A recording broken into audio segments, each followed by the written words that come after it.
Massachusetts.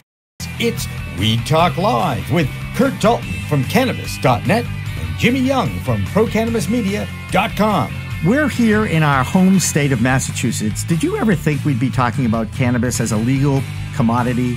And they're even finding tombs now in Egypt and in like Mongolia that have cannabis laid next to the sarcophagus. So they're not getting buried with their bongs? Yeah, no, there are no bongs back then, just the plant. I guess, you know.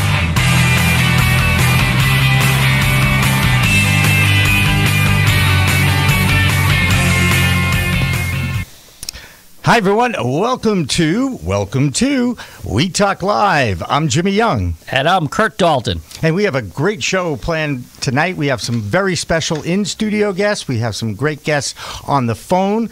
And there's never a dull moment in the cannabis industry. Lots of news going on. Of course, everybody's concerned about the big vaping crisis that the CDC has recognized. We also understand that there's a historic local group called New Can Group that just won a host agreement without a place to actually have a dispensary out of. So that's kind of historic. First time ever, precedent setting. And one of their principals will be joining us in studio as well. We also have a couple of scientists to join us to explain a little bit about what goes into concentrates, how they go from a flower into a liquid form, all sorts of really neat stuff. And we also have somebody who is involved with the Cannabis Wedding Expo. His name is Phil Wolf from Colorado. He'll be joining us as well. But the reason why we're all excited to hear tonight is we have a very special in-studio guest. We're going to get to him after we hear from some of his special fish.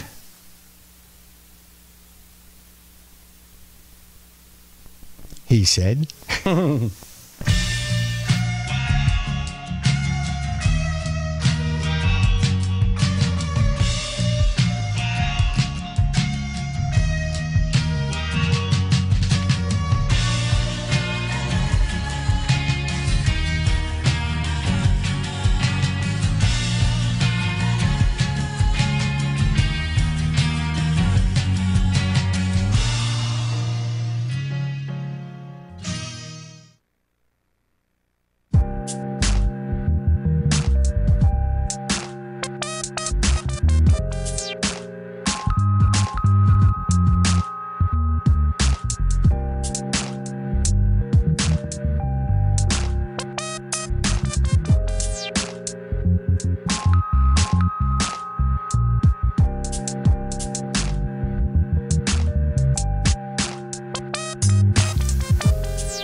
Hi, everybody. Welcome back. A man who needs no introduction is Roger Berkowitz, the CEO of Legal Seafood. He joins us in studio. Roger, thank you so much for coming in tonight. My pleasure, Jim. Curt, you know, if you had asked me a few years ago, would I be sitting here today, the answer would be probably not. Oh, no, we all feel that way, especially in our home state of Massachusetts. Who ever thought we'd see this day where cannabis is a legal commodity and people are using it medicinally and now for adult use as well. Can we talk a little bit about those commercials, Roger? Because I am fascinated with whose idea was it to come up with this clever campaign? You know, it's interesting because we have a very sort of edgy advertising group we work with out of New York City. They have a First Amendment attorney on staff. And over the years, we've worked with them, going on 10, 12 years now. And, you know, we don't shy away from things that might be considered a little provocative. So we've sort of gone after the environmentalists, but in a way that sort of gives another side. Not that we don't believe in environmentalism, we certainly do. We've had some fun with religion. We've had some fun with politics. So what happened was we were having a meeting, and some people noticed coming out of Logan Airport a huge billboard that says "Weed is legal." And of course, and actually, believe it or not, it was in our style font. So people connected the dots right away. Said, let's have some fun with this. And that's what happened. And, you know, and it's very interesting to me because I treat everybody with the same thing. I treat people with respect. And when I saw the campaign, I immediately said, wow, look at what Legal Seafood is doing. They are actually recognizing the fact that the world has changed. It's a whole new world of weed out there, folks. And here in Massachusetts, it's a legal commodity.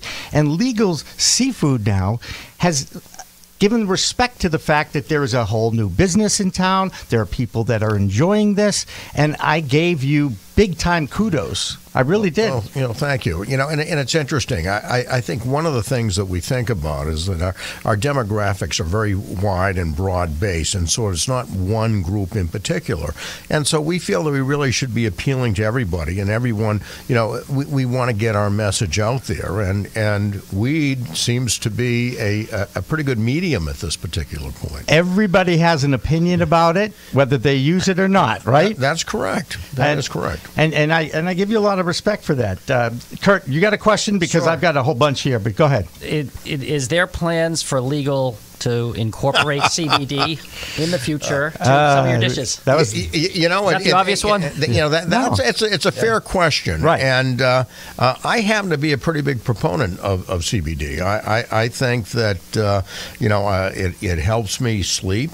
I think it's good for aches and pains and migraine headaches. I get migraine headaches, and the CBD mitigates that. So, could I see an opportunity at some point? Yeah, I think we need to learn more about it, certainly. But I'm an advocate of CBD. So the everything tuna may have everything. May have a little bit of everything in that thing. Perhaps. Will we see a day where there will be an infused menu? And again, I'm jumping ahead a good 5 years from now. A lot of people are talking about the Safe Banking Act that might be voted in before the end of the week, if not the end of the month. We keep moving in this direction. There's so many bills before Congress right now regarding reform for the cannabis industry and the cannabis laws. Do you think we'll ever see a day where there will be an infused menu at Legal Seafood? I think it's a possibility. It's interesting because, we speak to, we're involved with the Harvard School of Public Health, and so nutrition is very important to us. I come in contact with a lot of doctors, and I keep asking them, what are you seeing? What is your research showing? They haven't really weighed in on THC, but they're starting to weigh in now on CBD, and it's gaining some momentum, at least in medical circles right now. So I certainly see that realm of possibility in the not too distant future. There you go. Would there ever be an opportunity for product placement? Nice. Because I know product placement is something that you value. Would there be CBD brands? I don't know, be able to work in a show, any type of advertising. I don't. Hey, by the way, before I forget, I want to actually give you guys some. Here we thought we were going to bring food to us. For crying out loud! Now we get T-shirts. So you said product placement. Yeah. So yeah. I love it. all right, so we can show this up here. He's got it. There you go. And those are fish, but they're designed to look a bit different. Yes, you can get them at legalseafoods.com if you'd like. Good job, Roger. For you. We had a custom-made, embroidered, a very nice lobster bib that I could also pass over. But no, we're huge fans of the restaurant. If you haven't obviously heard or tried Legal Seafood, it's the best seafood restaurant in the world. So, Roger, has there been any blowback from this campaign? It's interesting. In some ways, we measure the effectiveness of our ads based on the amount of blowback, and I think what we try to do is get ads out there that cause people to think and to weigh in one way or the other, and so it becomes a discussion point. We did something on we were encouraging people to become pescatarians, as it were, and so it was sort of like a religious ad. And some people thought if you were over 75, you thought we were asking you to convert from being a Presbyterian.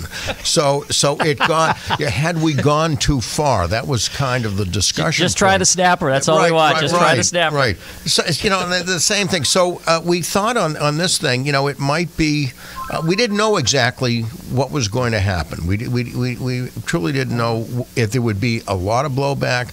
And it's kind of surprising because there's not a lot of blowback. So we're thinking, did we push far enough? I don't know. But people seem to be getting a real kick out of it. And the amount of negative is minuscule from what we initially anticipated. Yeah, there was one negative, and it really pissed me off, and it came from Dan Adams of the Boston Globe. I'm going to be the one who mentions that because, to be honest with you, I have a lot of respect for Dan Adams. I have a lot of respect for the Boston Globe. But what he did in his weekly This Week in Weed column and how he embellished this whole campaign and completely missed the boat when it came, to me, it was a big deal because you gave respect to a new community of people you could market to, as opposed to what he said in not so delicate terms, their campaign is saying get wasted on drugs. No, it didn't. Okay? You missed the boat, Dan. Okay? Yeah. When I read that, I said, this guy's head's in the weeds. So actually what really kind of happened with it is usually because media writers like to hear what our next campaign is because they have been somewhat controversial over the years. So the Globe didn't have any media writers at this particular juncture. So the closest thing was Dan, who writes about the cannabis industry, and marketing and whatever is beyond what he thinks about. So right. It was probably right church, wrong pew. Good analogy. I like that. Can we talk a little bit about climate change? Because Sure. I know that is something that is on everybody's mind. We can certainly get into the vaping thing, and we will in the second half hour of this program. But there's a lot of concern about climate change. I saw the story on the Today Show. Al Roker was walking around the Arctic, and you see the glaciers breaking, and you see the wildlife disappearing. I know that it's so important for you to somehow or other change this. Yeah, it's climate change is happening. I have an opportunity to speak with some of the scientists from NOAA. I sit on this committee, Marine Fisheries Advisory Committee. It works with NOAA and the Department of Commerce. And we get briefed periodically by the NOAA scientists. And apparently the water temperatures were supposed to change from between 4 to 6 degrees over an 80-year period of time. Mm-hmm. And it really has taken place over a 10-year period of time. And so a lot of the fish from whatever region you're in, the North Atlantic has typically colder waters. Those fish are migrating north, and we're seeing a lot of southern fish like mahi-mahi and croaker coming into the waters here. So climate change is absolutely happening. One of the solutions outside of cutting down on the amount of pollution, of course, is more fish farms. And being able to cultivate stocks in the warmer waters, if you will. But it is certainly a concern. Is that another reason why we had so many sharks off the shore? Absolutely. The sharks, particularly the great whites, feed on seals. The seals are migrating here because the waters are warming up, and the sharks follow the food. Man, matter of fact, I follow food too. I just want to say, but I'm not a shark. It sounds like the future is going to be CBD mahi-mahi pretty soon at Legal Seafood. Right. If you put it together. And also the feel-good food. Yes. The feel-good food. I like that. And another thing that is an element of the cannabis sativa plant is the hemp side of things. Mm-hmm. The non-intoxicating plant that looks just like the intoxicating plant but has under 0.3% THC. Mm-hmm. There's a lot of talk about how hemp can help climate change because you can use hemp to get rid of a lot of plastic. I did see an article on that, and absolutely makes sense. Right. And as look, the reality is, as those products became available, we'd jump right on that. Absolutely. Hey, I think we have a couple more of the commercials. Can we, Mike? Can we roll a couple more of the Legal Seafoods campaign here?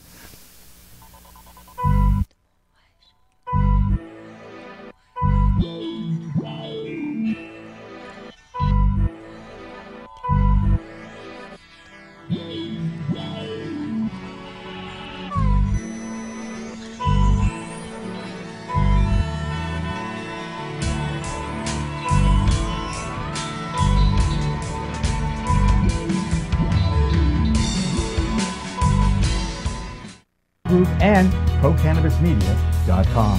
From New Orleans, Liz Dameron, Pro Cannabis Media Network. We are.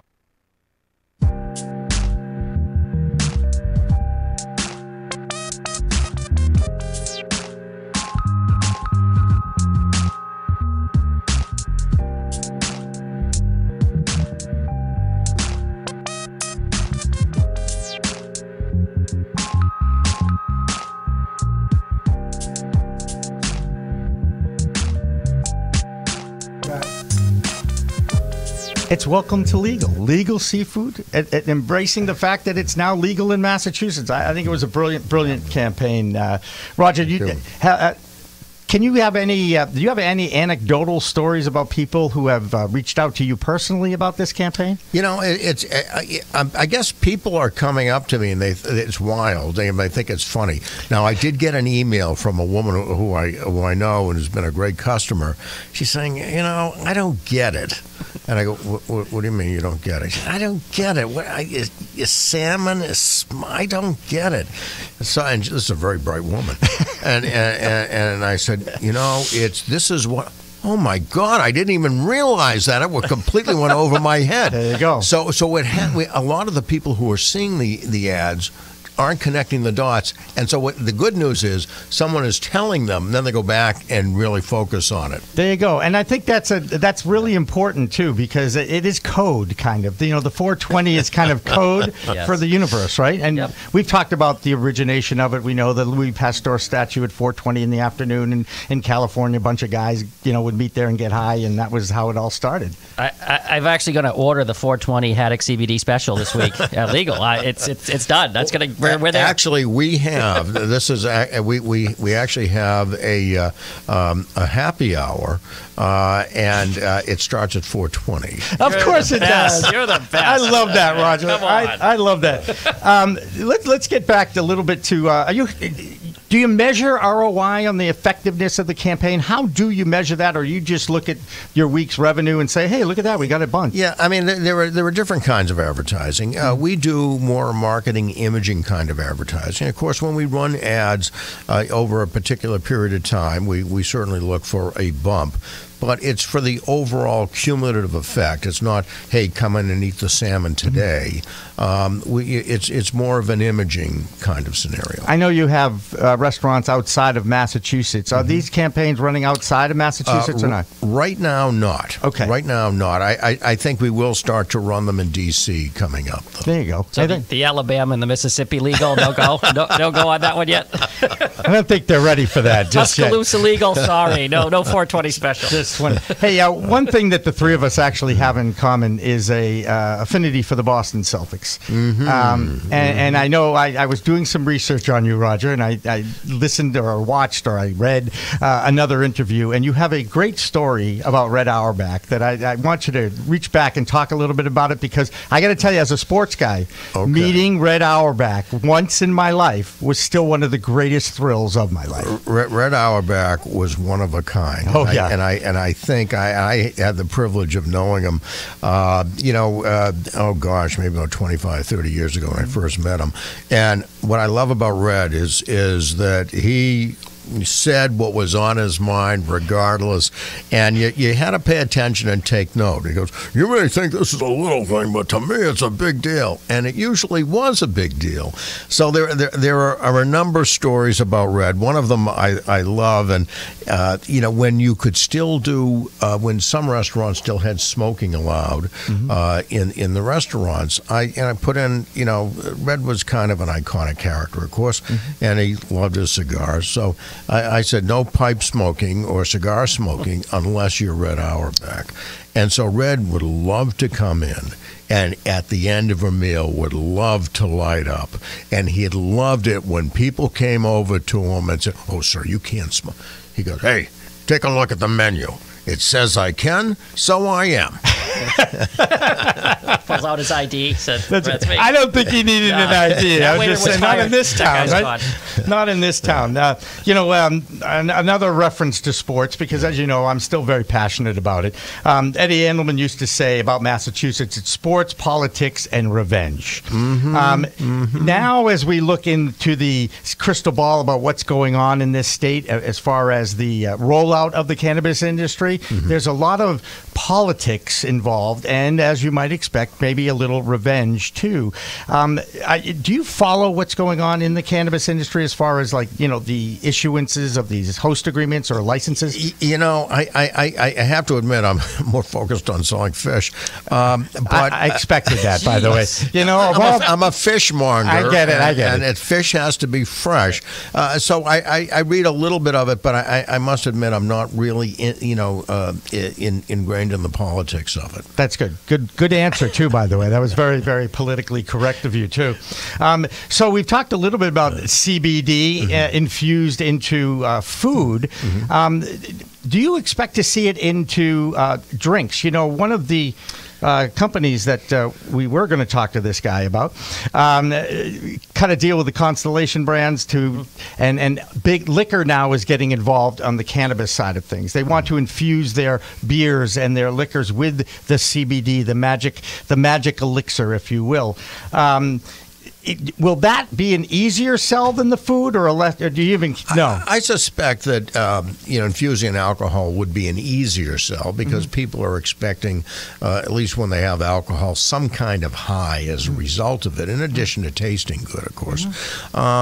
So it'll be interesting to see what happens if CBD is in there, because it's sort of, it does enhance or decreases the amount of pain. Yes. So it will be interesting. I don't have a real read on it yet. We'll have to do a lot of experimenting. That's right. At his house. But being an iconic brand that's really found a nice way to communicate the message without the fish doing bong hits and stuff like that. Have you seen copycats? Do you think iconic brands are going to follow your lead in this and get a creative, least offensive way to jump on this? I think as we go along, again, part of our marketing strategy has always been a little bit provocative. So I think once it becomes a bit more mainstream, you'll have some more acknowledgement amongst mainstream. So I suppose that will happen. That actually is perfect to the next question, where we're looking 18 months from now, THC has changed to the federal level. I'm going to say that legal is already working on that moment in time.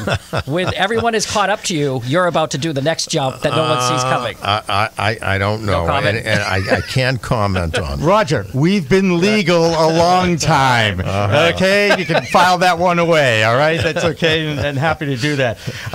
Another person that I know that I'm pretty sure that we share in common here is the late great Lenny Zakem. Yes, who was the Northeast director of the ADL for many, many years. And I got to work with him after I left full-time sportscasting work for a period of time. And his brother, Stuart, is a Pro Cannabis consultant in New York City. And a year and a half ago, when I started my podcast, one of the people I ran into was Stuart Zakem. And I remember walking up to him and introducing myself, and he said, "Yeah, I'm Stuart Zakem." And I said, "Are you any relation to Lenny?" And he goes, "Well, he was my older brother." And I went, "Whoa!" I'm like, he put us together for a reason. And, he's a PR guy and works with the Marijuana Business Association out of Manhattan. Oh, interesting. Now. But if Lenny was around now, with all the division in our world, we need people like him now more than ever before. So let me tell you a story about Lenny. And Lenny, as we all know from this region and beyond, is a unique individual. And he did bring people together. And they named our most iconic bridge, the Zakem Bridge, after Lenny, that spanned bridge. So when Lenny was sick, Lenny was a great customer. When Lenny was sick, a number of us, got assignments. And one of the assignments Lenny gave me, He said, when we're going through chemo, we really lose our appetite, but we really need something for our immune system. We need nutrition. Can you be working on something that enhances our appetite and gets us nutrition? And so I got this assignment, and I started doing it through food. One of the things that we did right after that, and unfortunately he passed and never really got an opportunity to see some of the results of it, is I started working with Ayurvedic doctors out of India. And we started, we created something, it's been out there called rasam soup, and it's made with crushed lentils and different Indian herbs and spices.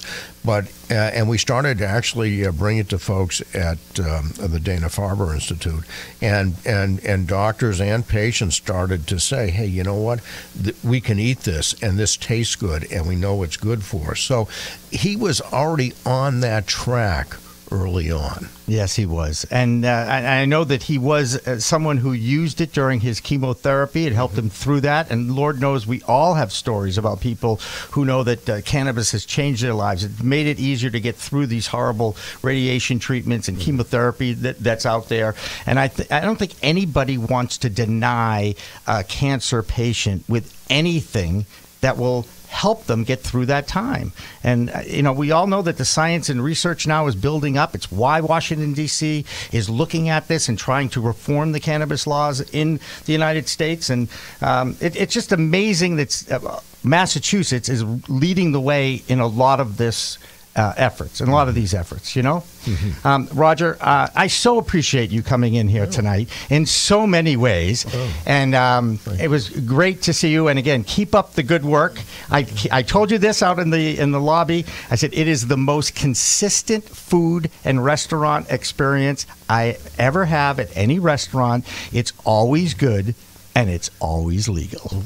Jimmy, thank you very much. What a great voiceover. And I will also chime in and say, Christmas, I get asked, where do you want gift? I get 5 legal gift certificates because I will eat there every day the rest of my life if I could. So and you'll try it. You'll have a long life if you do that too. I know because I heard they were high on omega-3s. That's true. Yes, true. And we know the CBD mahi's on its way, so I can't wait. Thank you, Curt. So again, Roger Berkowitz from Legal Seafood. Thank you again for coming in tonight, and we will continue with a second half hour of our program in just a moment. So don't go away because we are going to be talking about the vaping crisis that has hit the United States. Excellent job, sir. Okay, Not your first rodeo. Thank you. You've done this before. That's a great shirt. Thank you. I was trying to surprise.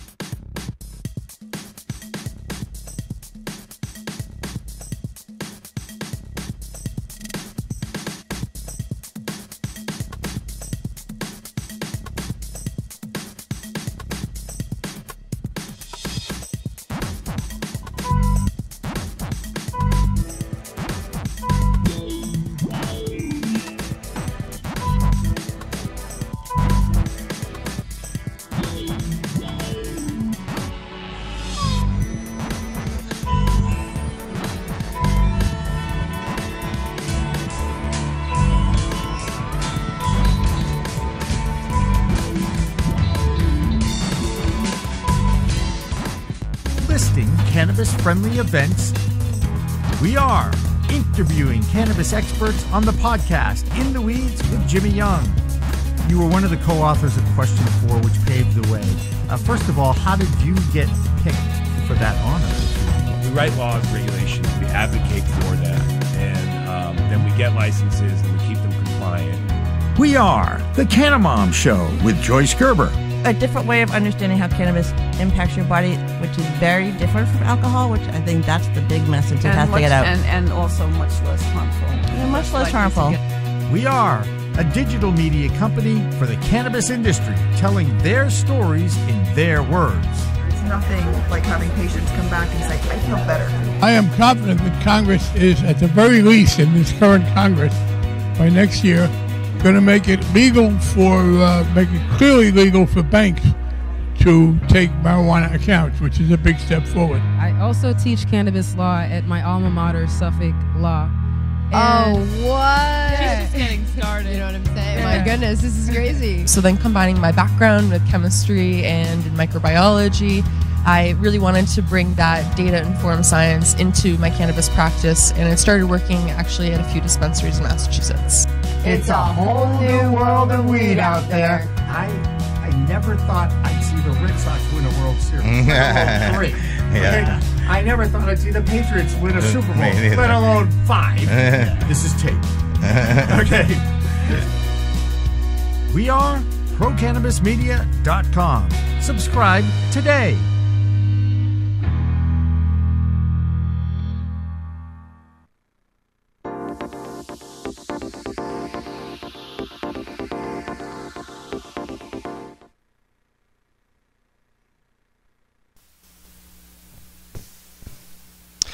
All right, well, now I can talk. We're back.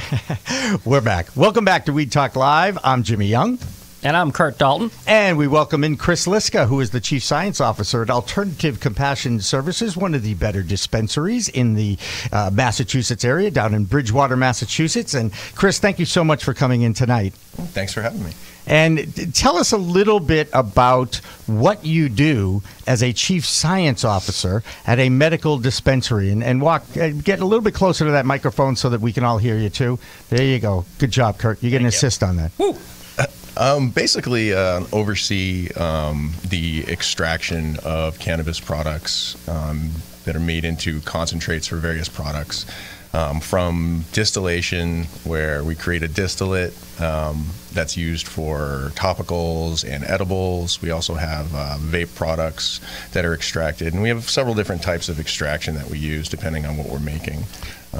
And that's kind of my wheelhouse, is sort of that side of things. You are a scientist. I've met more scientists in the cannabis space over the last year and a half since I've thrown myself into this industry than I ever thought before. It's just fascinating to me that you can look at a plant and then dissect the chemicals that are in this plant. It blows my mind because I was never a science guy. Yeah, it's I think that's one of the things that attracted me to cannabis in general, was that there's so much to it. It's not, a single compound, it's many compounds. And I think that's one thing that, particularly for me, is that when talking to, people like my dad, and now he has a better understanding of it, but people of his generation sometimes think all cannabis is the same. And it's really not, because you have different terpenes, you have different cannabinoids, and there's so many different compounds that you can create so many different combinations of plants. Absolutely. Curt. I want to, just a sentence you said right there, I want to say a sentence and you comment on it. Today's cannabis is 10 times stronger than what we had in the 70s or 80s. I wouldn't say that that's accurate. I'd say that there's a lot of things contributing to that statement. One is storage techniques. How was the cannabis stored before it was tested? How was it tested? What method was it used? Was it HPLC? Was it mass spec? And there's a difference as to the testing methodologies, because if you do an HPLC test, you're actually testing the acidic form of the cannabinoids. Whereas if you're doing a mass spec test, you're going to test it in its decarboxylated form, because it actually it combusts the sample in order to test it. So, just to clarify that, if anti-pot people say it's 10 times stronger and the THC is just off the charts from what we're used to, you would say, hold up.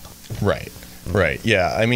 If you were to look at let's say a sample from like the 70s, and you were able to somehow bring it to today and have it in, a storage methodology that was similar to the way that we would prepare it before we send a sample out, I think you'd find that it would be a little bit less, but not as drastic as what people think.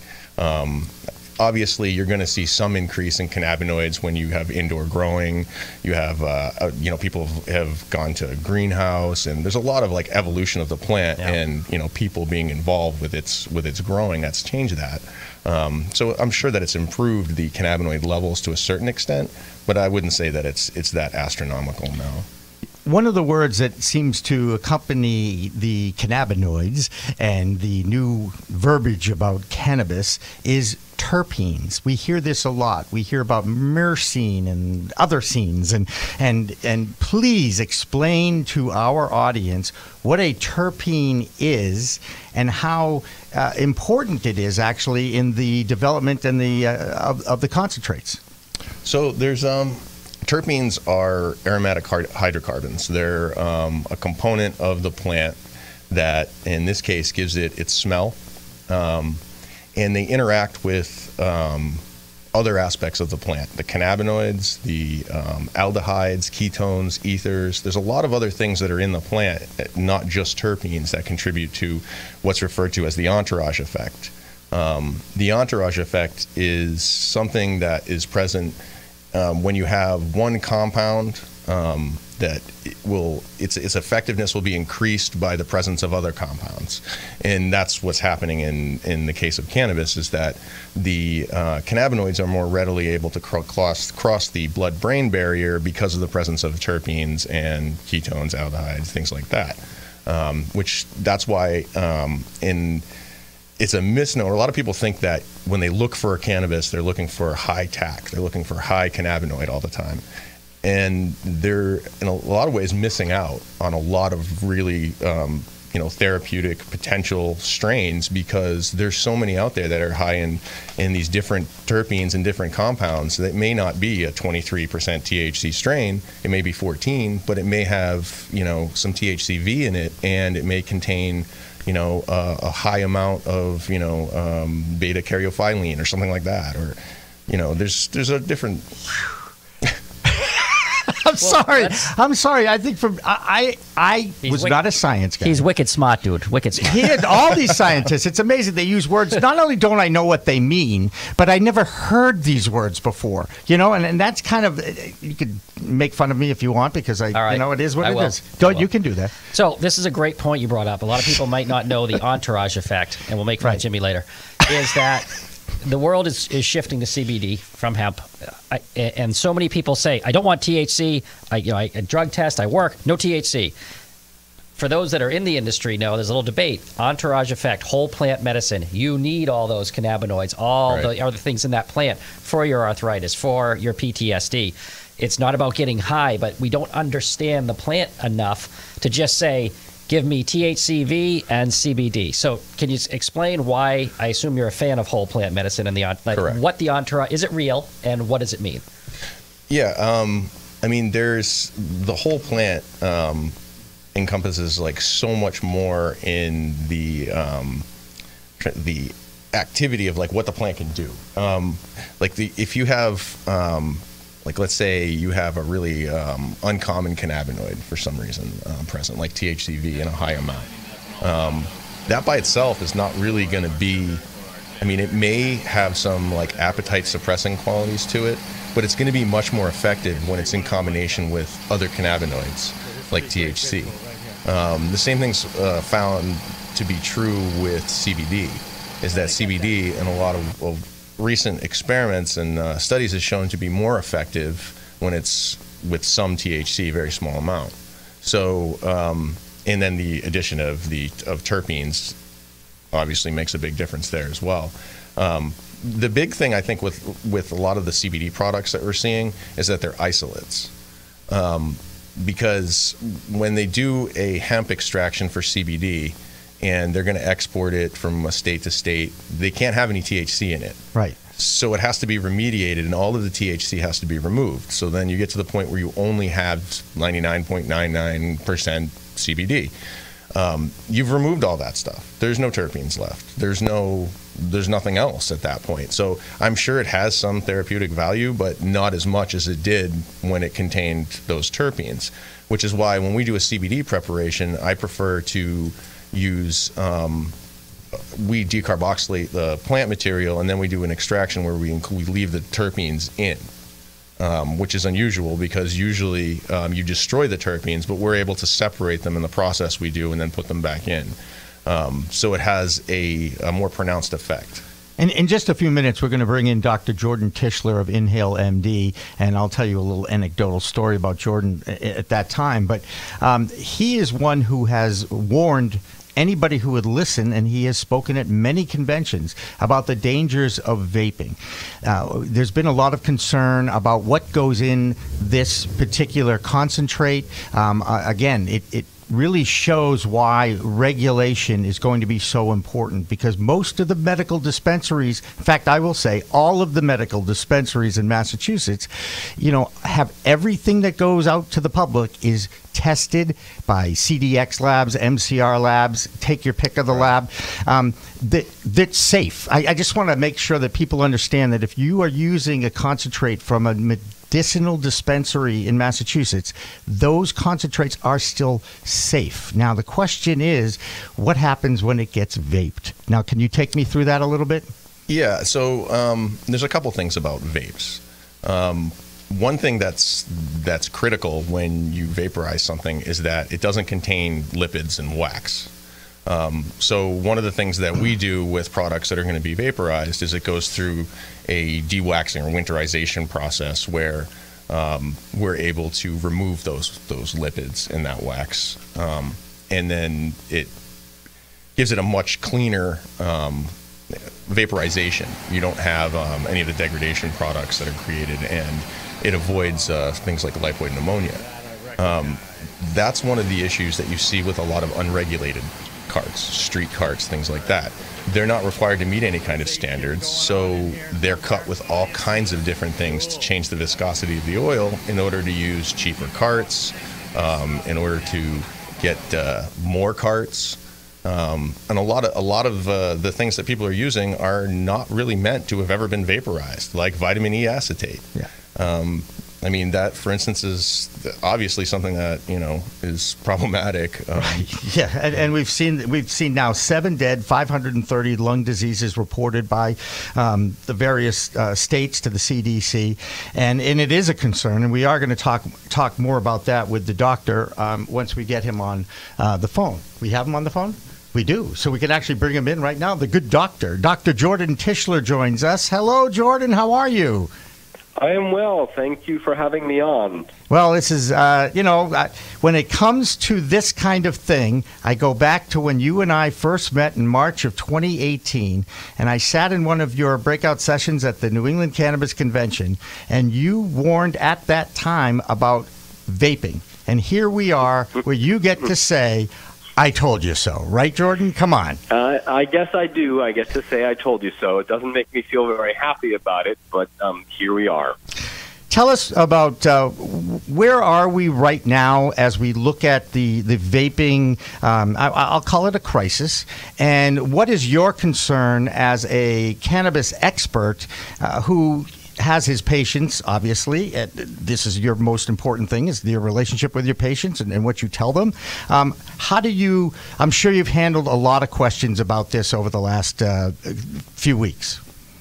Yes, absolutely. There's been a lot of press and some warnings from various governmental agencies. And as my patients are generally paying attention to these sorts of things. And so I've gotten many calls and emails with sort of anguished concern. Most of my patients, when we're talking about using this stuff by inhalation, my recommendation has always been to vaporize flower with a quality vaporizer, and so most of my patients are doing that, and therefore they really don't have any exposure to these cartridges. Some of them have been persuaded to use cartridges, and I think now they're rethinking that in light of this.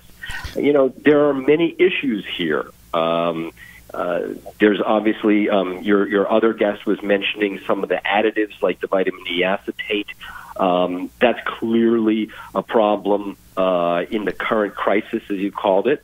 But I think that the broader issue here is that the cartridge systems, these oil pens, really were never designed to meet the sort of stringent needs of proper vaporization without the creation of products of combustion. And so even without the crisis that we're seeing now, I've always felt that these things were not really up to par, up to safety. and that it's a technological issue, but yet nobody has stepped in so far to build a better vaporizer pen, and so we're stuck with the technology that we have. Yeah, that's interesting. But I have to ask this question of a doctor. You would be the doctor. Chris, I think you and I actually talked about this earlier. Chris Liska is the science officer at Alternative Compassion Services down in Bridgewater, Jordan. He is in studio with us along with Curt Dalton from Cannabis.net.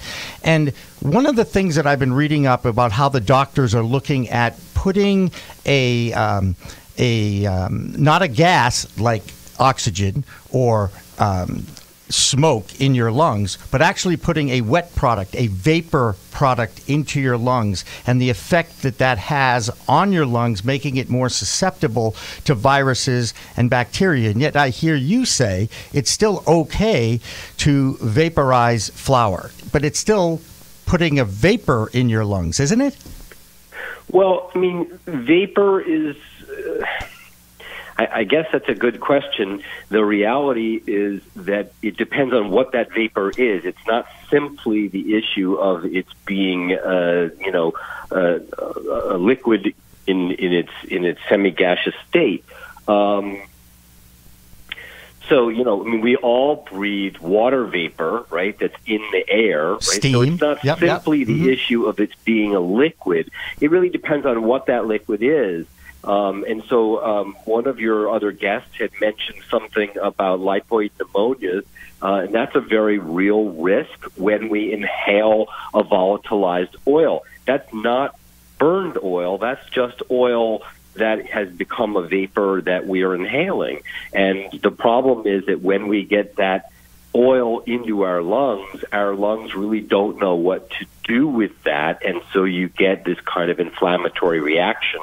Or you can get that inflammatory reaction, and that can be very, very damaging. So I think it's just not as simple as saying you don't want any sort of vapor. It really depends upon what it is. When we look at the studies that look at people who've smoked cannabis for years, decades really, what we've seen is that they don't seem to develop the kinds of problems that we would expect based on tobacco smoking. And I think that those of us who've been watching this don't understand why that's the case, and that makes us very wary. But the data are fairly convincing. And so we like to avoid many of the particulates and nasty chemicals that we find in cannabis smoke, mostly as a way of hedging our bets here so that we don't see, patients develop problems down the line that were unanticipated. But the bottom line is if you're using a vaporizer, a true flower quality vaporizer at the correct temperature, you're avoiding all of those particulates and you're avoiding all of those products of combustion, which again is just a further hedge to say, look, this is a purer substance. We're really inhaling just cannabinoids and terpenoids. And so it's that much less likely that we're going to see problems. Jordan, this is Curt from Cannabis.net, and I think you actually, both our scientists, agree on this, and it's kind of dividing the media, the country, including my own household with my wife. Would you say it's not vaping that's the problem, it's what you're vaping, is the first question. I think you both now agree on that. And two is vaping healthier than smoking? Forget what the substance is, tobacco, cannabis, etc. Would you agree with those two sentences? Well, I certainly agree with the first one. It's definitely what you're vaping. The question of whether vaping is inherently safer than smoking sort of becomes a political question, and one that I'm not sure I want to weigh in on. But I will say that that one thing we can say for sure is we know a lot more about smoking and the long-term effect, and we don't have as great a handle on what the outcomes of vaping may be. So I'd love to say, sure, if we're vaping, it's probably safer than smoking, but I don't think that we have enough evidence or experience with it to really say that definitively. I will say that, again, I think that vaping the flower at the right temperature simply produces far fewer concerning chemicals and as such is probably the safest of all. All right, I'm going to pull my best point guard and pass it to the left. You're nodding. The audience couldn't see you. It's what you're vaping as opposed to actual vaporizing, and is vaping better than smoking overall? Yeah, this is for Chris. Go ahead, Chris. I would definitely agree with the first one, and I would also agree with Dr. Tischler on the second, in that there just isn't enough data on vaping to be able to make a determination to conclusively say that. I would agree that vaporizing flower is probably more. It's probably healthier than smoking, but you can't really definitively say that without having the data to back up over the time. Right. Now here's some data. Cartridges sales and concentrate sales in Massachusetts have gone down 25% since mid-August. So obviously people are saying, I'm not going to do this, but I keep saying that at all medical dispensaries, okay, you've got to have confidence in the extraction process, that the people who are handling the flower know what they're doing. All the people that I know that handle the flower know what they're doing. Here's a little curve for everybody, since I have a medical card and I do inhale my cannabis, and I have used vapes, and I'll tell you this, because of the convenience of the pen or the C-cell cartridges, you do tend to do more of it, and as opposed to going through the whole thing about smoking it, because if you're going to smoke, you're probably going to be going outside type of thing. So that's something that I have noticed immediately as soon as I've gotten rid of my vapes, that I'm not doing it as much. And I think it's got to be a good thing, as long as you could still get access to your medicine. Dr. Tischler? You hit a great point, Jimmy. Dr. Tischler, what could you tell the public when they're saying, how do I know my vape is safe? Yeah, well, I think that's, again, I think that there are two issues here. One is, in this current crisis, how do we know what additives have been put into the cartridge? And frankly, I think the answer to that is it's pretty hard to know. In Massachusetts, where these things tend to be pretty tightly regulated, I think that we have a greater confidence that nothing too terrible has been put in there. I mean, one of the things that I think is kind of a bit of a head scratcher to me is that now that we're finding out that this vitamin E is at least a potential culprit, I have to ask, who thought that this was a good idea? Right? Someone who smoked too much weed, actually, I think, Jordan, and was trying to make a quick buck. And it's mostly in the illegal market. Right, exactly. But the thing is that what I'm really getting at is that people who know the science and know medicine know that vitamin E in particular is a very allergenic substance. Exactly. So if you get a vitamin E moisturizer and you rub it on your skin, there's a fairly significant risk of developing a rash. On the other hand, a rash on your skin is a bummer, but it's not the end of the world. A rash in your lungs, which is essentially what these people are getting, is, potentially fatal. And so I think that, part of the problem here is that you need to get your material, your vape, from a group of people that you have reason to have confidence that they have some idea what they're doing, and that's where regulation through the Cannabis Control Commission comes in. So I think that that's a good step. I would then go further and say even the cartridges that are manufactured in an appropriate way still have the problem of being of overheating and combusting the material, and that is sort of the longer term risk that I advise patients to avoid. Yeah, I would agree that they're not. It's not a sophisticated device. Right. Yeah, they're very inexpensive. One of the other problems I see with cartridges is that a lot of them, they don't have to meet a standard of any kind. So the manufacturing standards can be really low. And then you run the risk of contamination by heavy metals. Right. So, I mean, there's another reason to really make sure that, wherever they're coming from, the source, and that they're, using the best product they can. And like I know that all dispensaries are required to do heavy metal testing, but you want to make sure the carts they're using are good carts too. Good point. Right. Good point.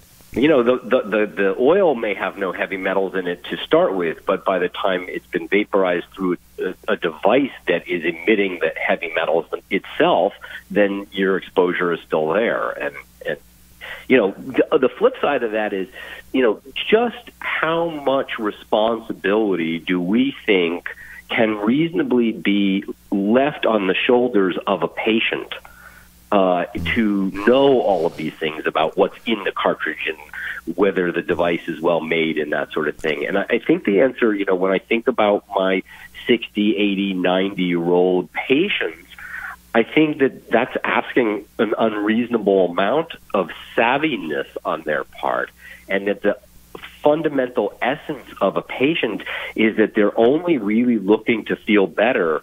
And it's not like they want to take this on as a hobby. There are certainly lots of stoners out there that want to get into the details because it's interesting to them, and that's fine. But really, when we think about patients, they simply want to take the medicine, feel better, and go on with their lives. So, then it becomes really incumbent upon, well, frankly, the government as the regulating body here to make sure that they don't need to do all of that homework because, quite frankly, the product only gets to market when it is safe enough. It's pretty interesting because Forbes ran a piece, I think, this week claiming that this two reasons that you may see marijuana legalization sped up is this health scare, as well as the inability of police to distinguish between hemp and marijuana crossing the country. We covered it at cannabis.net and wrote an editorial or an opinion saying, this is really the U.S. federal government's fault. They saw legalization coming when California went with the Trump election. They didn't get ahead of it. They pointed fingers. Republicans didn't want to go there. Democrats tiptoed. And now we have this. We called it gas station CBD because we kind of tied it in with these hemp bombs you're finding at your gas stations. We have this health mess, which is killing people. How much is to blame is the U.S. federal government for not getting ahead of this and saying the arbitrage between the black market and the legal market is so great and the incentive is so great to drive a pound of weed from California to New York City or create a quick buck money grab by mixing things into your oils. How much blame should we put on the federal government for not stepping up? And will this cause the federal government to speed things up and say, whoa, we have to have testing, we have to have a specific way to protect people? Well, I think the federal government really needs to step up. There's no question about that. Do you know what they did today? By the way, I got to interrupt, Jordan. Do you know what they did today? They agreed to spend $3 million on research on whether CBD works for pain relief. Isn't that a little late to the game, considering the Farm Bill was passed in December? Maybe they should have done that before they made the Farm Bill. I'm just saying. Of course. Well, the problem here is there's science and there's money. And, earlier in the evening, I was hanging out with one of my friends who's a lawyer and a businessman. And, his point was that frankly, capitalism and healthcare are often very much at odds with each other. Yes, now we have CBD on every street corner that may be tainted with all manner of stuff, and people out there saying CBD is good for this, that, and the other thing, when in fact it's really never been proven to be good for much of anything other than, say, treating seizures in children with genetic seizure disorders. So, again, I don't recommend CBD to people, and I certainly don't recommend the stuff that you're getting kind of online or at the Whole Foods or any of that sort of thing, because it is unproven and unregulated, and that's just a disaster waiting to happen. It's the vape cartridge part 2, and it just hasn't hit yet. Oh, you took the words right out of our article. That's the next one, gas station CBD. Wait till that gets tested, and somebody, whatever happens from that is going to not be good. We need more regulation. Dr. Jordan Tischler, as always, a pleasure to talk with you, and I always feel like when we end our conversation, I feel like I could talk with you for another 30 minutes or 40 minutes because you are a wealth of information, sir. Inhale MD is how you find Dr. Jordan Tischler, and I look forward to seeing you at a conference near you sometime. Okay, Jordan? That sounds lovely. Thank you very much. Thank you so much. Thank you. Nice chatting with you guys. Take care now. You bet. Bye-bye. So, Chris, before we wrap you up and say goodbye to you, I do want to revisit something we discussed over dinner. I want you to take me through the process of what happens inside that cartridge. I was under the impression that it heated up and it combusted the oil, and that's what you were breathing in vapor. But you're telling me I'm wrong, of course. Well, by design, it's not supposed to do that. But like Dr. Tischler was saying, that in a lot of cases, these cartridges are not a sophisticated piece of equipment, and they overheat. And therein lies the issue with combustion.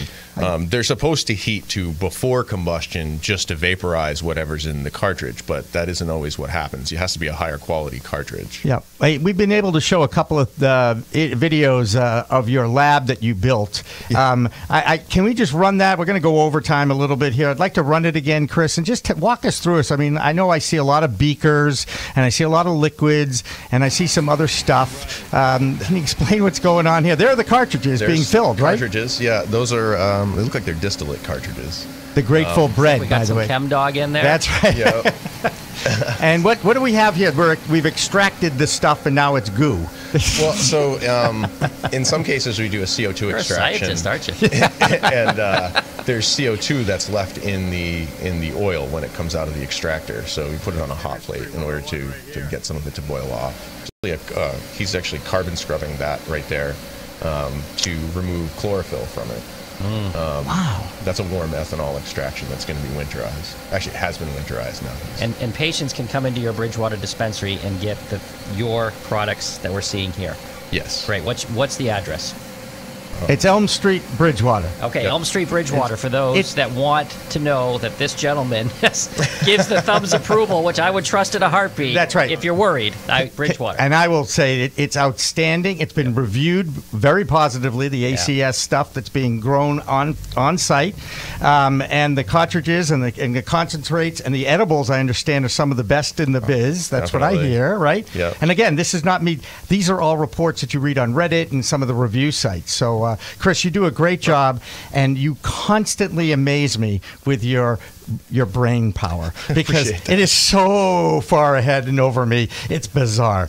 So anyway, hey, do me a favor and wish Stephen Werther all the best. Oh, definitely. And an old childhood friend of mine is down there at ACS running things, and I appreciate you taking the time to join us. We're going to take a break, and then when we come back on the other side, we get into the old host agreement situation, and some history was made in Massachusetts a few nights ago, and our guest, David Rabinowitz, will tell us all about it after this.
Okay, so here's the question I'm guessing that everybody's asking you. Go for it. When do you open?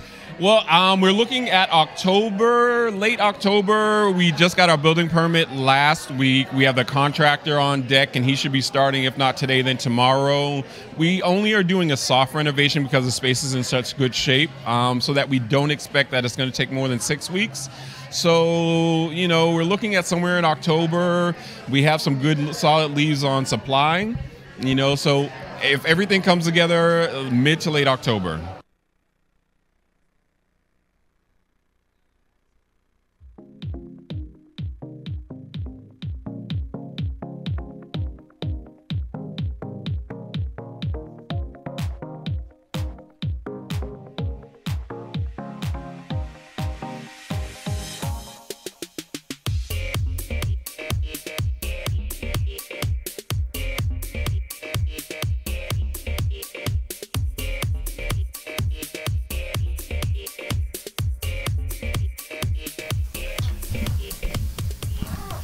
Welcome back to Weed Talk Live. I'm Jimmy Young.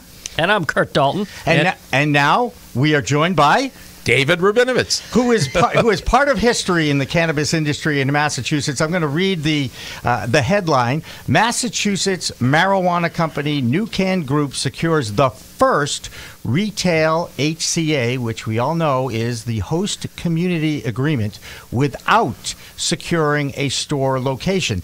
And it's interesting that we kind of showed a little clip from Kobe Evans from Boston, because I know for a fact that Kobe has had to pay rent on a facility for over a year and a half just to get to this point. You won't have to do that. David, first of all, congratulations. Great to see you again.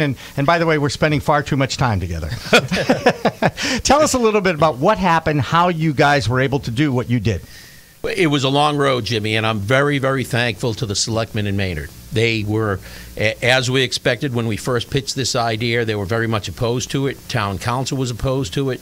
But much to their credit, they listened, they understood what the issue was, then they pondered it, debated it, and eventually got comfortable with it, and council began to understand the underlying issues and put together a contract that protected the town but still allowed us to uncouple location from the team.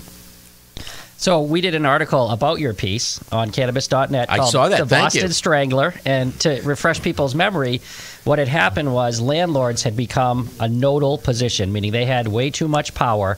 You had to get a team together, as you had said before, and you had to have a lease or at least an agreement in place. So the landlord all of a sudden in these communities, host communities, could line up 10 people and say, who's got the most money? It's my spot.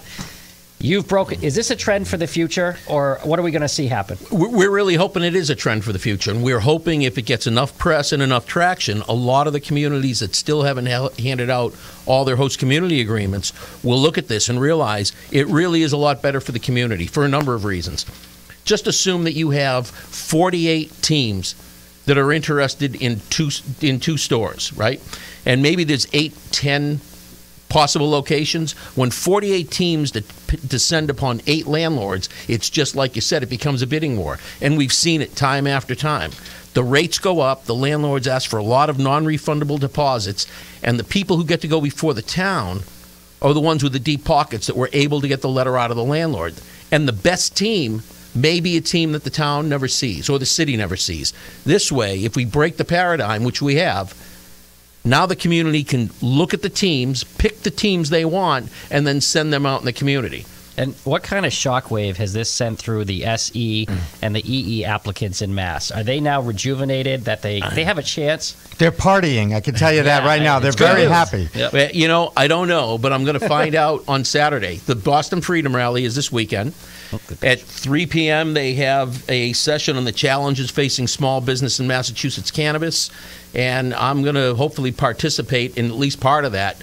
I'm dressed a little casually because I was helping the people from MassCan get set up, and I think there's going to be a lot of EE and SE applicants in that session. And something happened in Cambridge regarding social equity and the EE applicants. The Cambridge City Council has pretty much put a moratorium on the existing medical dispensaries for 2 years before they can move forward with their recreational program, in order to give time now to the social equity applicants to set up shop. Is it enough time, David, now or not? What do you think is happening in Cambridge? And I think there may even be a lawsuit. So, well, I'm sure there's going to be a lawsuit. But it's interesting. A couple of the people who are participating in Cambridge happen to be on the email thread that I shot out Tuesday night. And they were congratulating us. And then I got the message back that on what Cambridge had done. Now, a couple of the people I know who are participating over there told me they're paying a lot of money to hold on to their location. So they fall right in the category, Curt, that you were talking about. It's $6,000 a month going out the door just to hold space so they can get in front of the city council in Cambridge to hopefully get an approval. And if they don't get an approval, that's $6,000 a month, right? You have to have really deep pockets to withstand that kind of a drain to say, now I'll go try it again someplace else. This really levels the playing field. If, in fact, the municipalities start to evaluate the teams on their own and pick the best operators before they send them out to get real estate. Does the Cannabis Control Commission in Massachusetts or the state have the ability to executive order it that this is the way, or is it really like? Can they order this to be across the board starting today? No, they can't. Okay, but because they don't control the municipalities, right? Okay. The municipalities are independent, as they should be. But a lot of this is the municipalities don't realize that they can evaluate the team independent from the location. So they believe that you have to have a location when you come in. We were up against another team in Maynard who came in and said to the selectmen, we're doing it the right way. We found a location. And fortunately, by then, the selectmen had gotten themselves educated enough and pushed back and said, they're not doing anything wrong, they're just doing it differently. You know, excellent. And I can't tell you how grateful we are to the Maynard selectmen for taking the time to understand the issue. It took us 6 months. It was 5 trips back there. But by the time it was done, I think they understand it as well as anybody in the state could understand it. Well, we're very grateful to them. This is certainly something that needed to be changed, and I hope all the host communities, you know, put their foot down and say this system was set up we didn't see it coming, but we can fix it. Right. And how's that mayor in Fall River doing? Sorry. There's some letters for sale. Yeah, I understand that he actually is going to be on the ballot to get reelected. It's like Buddy Cianci all over again. Buddy Cianci. Come on, it's Massachusetts. It's like Michael Curley. I remember the stories that Michael Curley was selling desks out of City Hall to finance his campaign, right? But they were nice desks, too. I got one. Sure they were, right? Well, the best desks in town back then were, M. Brown office furniture. I just want to say the old family business. I had to give it a plug there. So what's your next month, 6 months, and 12 months look like for your project? So for our project, one of our side projects, as you know, is we're trying to start a cannabis incubator. And Maynard has been a very good town to work with, so we're going to see if we can find space for that. I continue to work with casually with a number of economic empowerment applicants, and I'm hoping that this helps ramp that up, that we can help people get into the game before it's too late, right? There's 218 applications in for retail stores. Wow. I don't think there's going to be more than 350 stores, right? Springfield just announced they handed out another 4 host community agreements. When you think about all the host community agreements that have been handed out that they haven't gotten their application in, there's not a lot of chairs left in this game. And if something doesn't change soon, those folks aren't going to get an opportunity. So I'm hoping to help out a number of them. If other communities don't change, and let's say we hit your number of 350, how many of those will be SC and EE applicant dispensary owned or operated? I don't think a lot. And I do know this. 10%? When you look at the numbers of EE applicants as to what they're interested in, between retail and multiple license classes where retail is part of that, retail is the number one level of interest. So you got 120-something folks, let's say 110, because I think there may be a number of other applications in. But let's say there's at least 110 economic empowerment applicants who have not applied to the Cannabis Control Commission. If half of them want retail licenses, there won't be enough to go around. In fact, we're working on a letter to the Cannabis Control Commission to make some suggestions while they're further reviewing the regulations. We made some recommendations back in August with the draft regulations, and based upon the deliberations that have been online, we want to take another stab at a couple of suggestions. Here's a news item just in here to the Cannabis Newsroom, the Pro Cannabis Media Newsroom. The Cannabis Control Commission has given a commence operations to 2 more dispensaries right around the corner in Ayer, Massachusetts, Gage Company, and in Millbury, Massachusetts, Nature's Remedy. They can now commence operations, and I'll be honest, I didn't do enough homework on it because I just got this about an hour ago. Yeah. So do you know anything about these guys? I'm going out on a limb thinking they're not social equity applicants. I'm just going to go out on a limb there. Nature's Remedy. I think they are one of the larger operators. Yeah, I think so. Breaking news. You're hearing it live. Yeah, and you know what? Yep. David, this is a part of the development and the historic rollout of cannabis that has gotten a really, I don't want to call it a black eye, but certainly a bruise. Okay, a bruised eye, a bruised body. And where do you? I know you're hoping that this is a precedent-setting development, but in reality, are we really going to see much change? Do you think? It depends what the Cannabis Control Commission does in the next few weeks with the regulations, right? I think there are two big. Here's what I've seen time and time again. You speak to an investor, and the first question out of their mouth is, do you have a license? And if you say no, the next question is, you want to take a yes? Can you get one? No. Do you have a host agreement? Do you have a host community agreement? Yeah. And then if you say no, they say, get back to me when you do. Right? If we can shorten the time, or if the Cannabis Control Commission comes up with a method to basically give a pre-approval, not a provisional license, but one step before a provisional license. They've reviewed the team, and the team is good. They've looked at the operating plans, and the operating plans are good. You properly organize as a corporation or an LLC, and they say, kind of like a mortgage, here's your pre-approval letter. Now the team takes that to the community and says, I want a host community agreement, and gets a host community agreement without a location. That would be nirvana, because then they get the location, come back, get it approved by the governing board, the Board of Selectmen of the City Council, go before the Planning Board, then come back to the Cannabis Control Commission, who's already reviewed a bunch of their stuff, right? Now the Cannabis Control Commission should be able to get them to a provisional license quick, and now we've really compressed the time. And by compressing the time, we're minimizing the bleed. There you go. It's funny you brought up time, because in our article we said 120 days. What is your time element that you were given from Maynard to come back? So you have this approval, but how long do you have to say what's your location? So we have 6 months, right? Months, and we agreed to that really quickly, because originally at the meeting before, so a week ago, at that meeting, they expressed a concern about realizing, well, this could be open-ended. Now, their other agreements didn't have a time limit in it, but those folks had come in with the location, so the town assumed that they would apply quickly.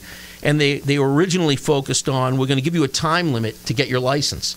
And again, they are great people to work with. I pointed out to them, what you're doing is good on the time caller, but we can't control when we're going to get the license. What we can control is when we get on file. Right. And the discussion then went to, well, we want you to have the location within 6 months. 6 months. And I quickly said, yeah, I'm on the record, I'm on TV. Sold.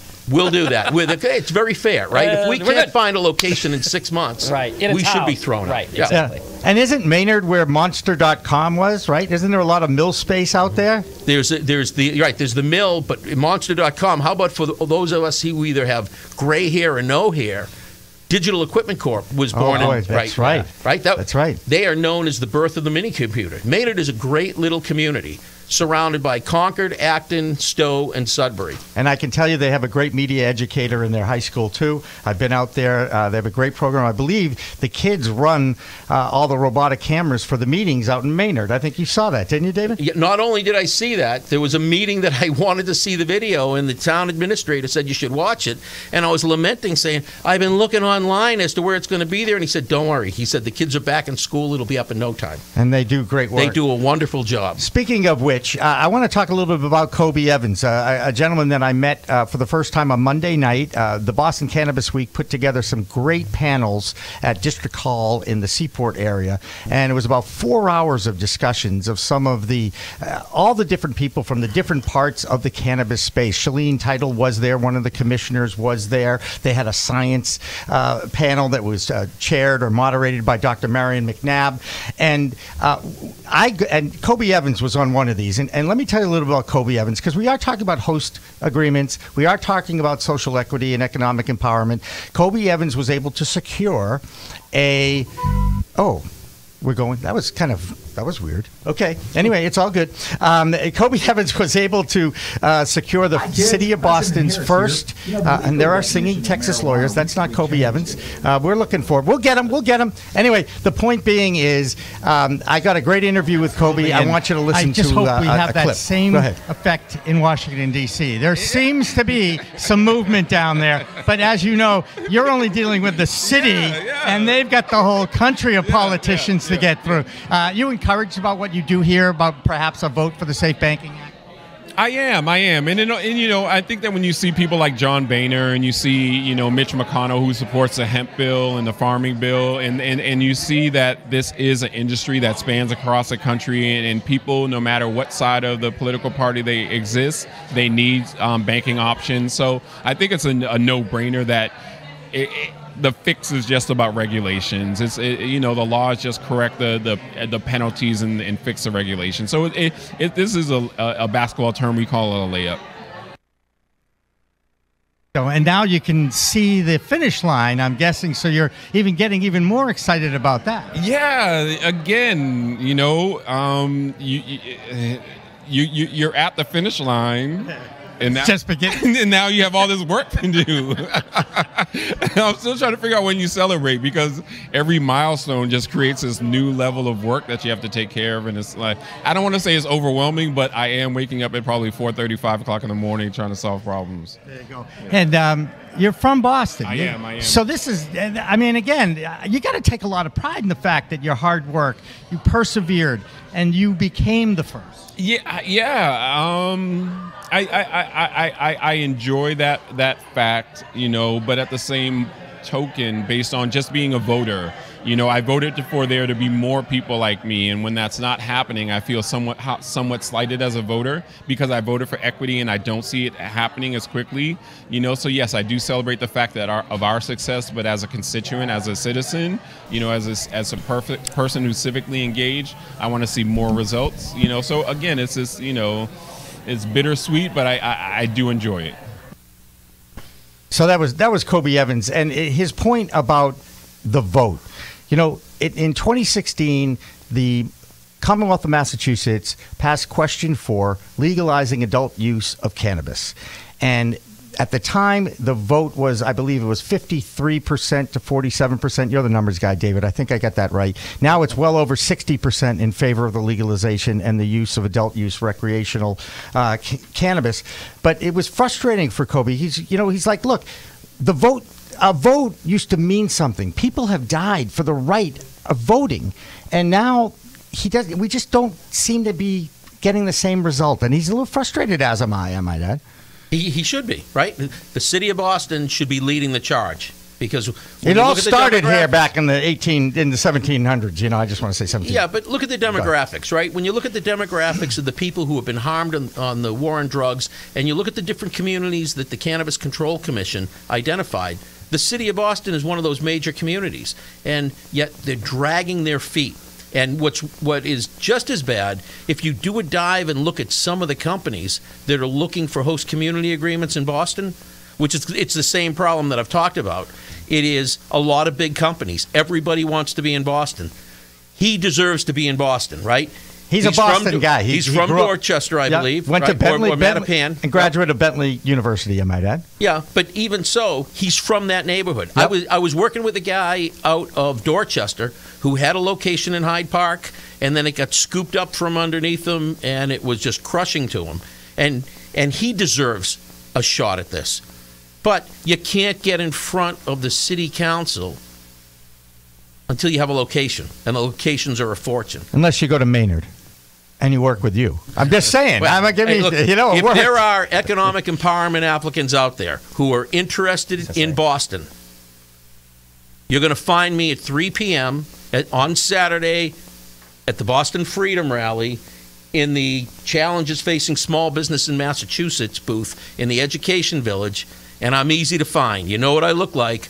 Talk to me. I'd be glad to help you out. And you are one of the more brilliant financial analysts in not just the cannabis space, but I'm going to, I'll embarrass you a little bit. I can do that. And I really appreciate you coming in. I know that this was kind of a big week for you. I'm sure you're as burnt out as I am right now, by the way, since both of us were up late last night, taking advantage of Boston Cannabis Week. Scott Bottano and Lisa Finelli have put this thing on, and there's been different events every night. I think the golf tournament was today, I think. right? So again, this is a celebration of sorts, David, that you have been able to accomplish something that nobody else has been able to do. And I think the whole community can look at what you've done and get behind you. And I'm really hoping that others will have the same experience that you had in Maynard. But we all know what reality is, and we know it's still a challenge, and we're all facing it no matter where we are in this whole process. That's just my rave for the moment. Well, thank you very much. Yeah. So, find this gentleman. How can they, if they can't make the Freedom Rally, how could SCEE applicants pick your brain, talk to you? What should they do? Well, I think when we're done, these guys are going to put a slide up that has my contact information. I'm hoping. Yep. We will do it in. This is what we call. We'll be doing it in post because we are live streaming now. That's all right. But we fix all the little oopses that have happened in the live. We used to do this at NECN all the time. We used to call it fixing the news. We're going to go fix the news. I'm like, how do you fix the news? It's live, for crying out loud. Just embrace it. You know what? Humans make mistakes. We're frail beings. Deal with it. Okay. What can I tell you? I know you're on LinkedIn, so there's one spot they could track you down. I'm on LinkedIn. Go to the incubator. I'm hoping we're going to get that incubator up and running. It's cannaventurelabs.com. They can find me on there. Perfect. There you go. Cannaventures.com. No, Cannaventure Labs. Excuse me, cannaventurelabs.com. Right. And we'll spell business right the next time, too, I might say. It's all right. I'm sorry I point out the little oopses, but you know what? That's what this is all about. You got to learn from just doing it, right? Yep. David Rabinovitz, thanks for coming in tonight. Congratulations. I appreciate it. Thank you. And by the way, you filled in for a guy named Bruce Linton, just so you know, because that was the guy we were all excited to meet with, the ex-CEO from Canopy Growth. Curt Dalton keeps telling me, I text him all the time. He's a friend. He's in. We planned this whole show about this interview with Bruce Linton. And he had a family event that he had to go to. You are obviously a bigger celebrity today in Massachusetts than Bruce Linton right now. I don't know if I go that far, but I will say this, right? Last time I was on the show, Curt called me the next day, and I became his friend, so you can tell where his standard is. That's right. Yeah. Right? The bar is not that high. Right. And the funny thing is, Bruce actually but the fish are. Had an event at a children's hospital that he and his wife give to, and he had to go to tonight, so he had to postpone. And you know what I did, Jimmy? I know what you did. I took back my donation. I charged back on the hospital. I said, good luck to those kids. Good luck. Bruce, you made a bad decision for that $25. That's Sorry, right. I'm out. So next week when we sit down with Bruce, you can pay him back and let him donate that back into the, because after all, he owes us. That's right.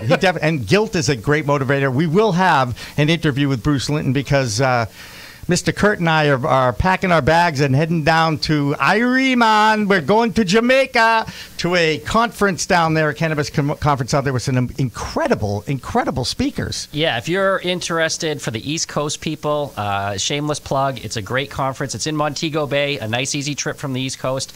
The speaker lineup is out of this world, and it's a small venue, and they all stay at the same hotel. So it's a really great. Vincent Fox, ex-president Bruce Linton will be there. Ex-president of Mexico. Mexico. You might as well fill in the blank. Yeah, we have a list that you would not even believe that you're going to be sitting around with, just asking questions and meetings. So. I already requested an interview with John Sally, the NBA veteran with, I think, a handful of championship rings. You bleed green, huh? I do bleed green. It's okay. I also respect professional athletes, all professional athletes. He will be down there, and I look forward to talking with him about CBD because we are talking about creating a new podcast for sports and CBD because there are a lot of sports figures now using CBD. We know Rob Gronkowski, CBC Medic, the Abacus Company. He's now a spokesman for them. So there's a lot of that going on as well. So we've got another half hour to go here. Don't go away. David, thank you again for coming in. Always a pleasure. We've got two more great phone interviews, one with a chief science officer of CDX Labs and also another one with Phil Wolf, who is involved with the Boston Cannabis Wedding Expo. And he has an interesting story about what happened to him over the last 48 hours. And again, another example of people pulling the plug and pulling the rug out from the cannabis community. And we'll hear that after this break. Don't go away.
And that was a release from the National Cannabis Industry Association about what's going on in the vaping world. And their executive director, Aaron Smith, will be also in Jamaica. Yep. And it's interesting because we could be with him when the vote for safe banking actually hits the United States House of Representatives next week. It could happen. And speaking of government, I believe the gentleman in the UK government who is in charge of cannabis and CBD health and approval will also be in Jamaica. We're just pitching, Douglas, we're just pitching your CanX left and right. So, again, if you want to go to Jamaica for a couple days and really get into the cannabis world, it's a great trip next weekend. And he convinced me, and I went into my own pocket, and I'm going down with you, and we're my travel partner.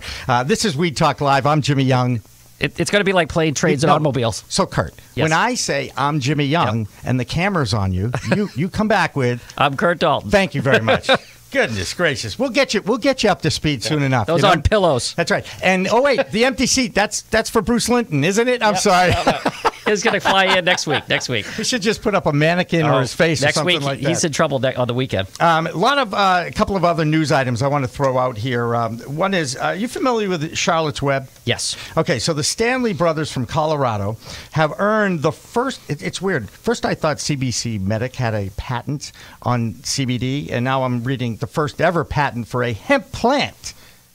A hemp plant with that is 6.24% CBD and 0.27% THC. And I use Charlotte's Web oil every morning with my orange juice, and it really has helped the aching of my ridiculously gross arthritic hands. And I won't put them out to the camera again. Oh yes, I will, because one of our viewers texted me the next day. I have had nightmares about arthritic fingers.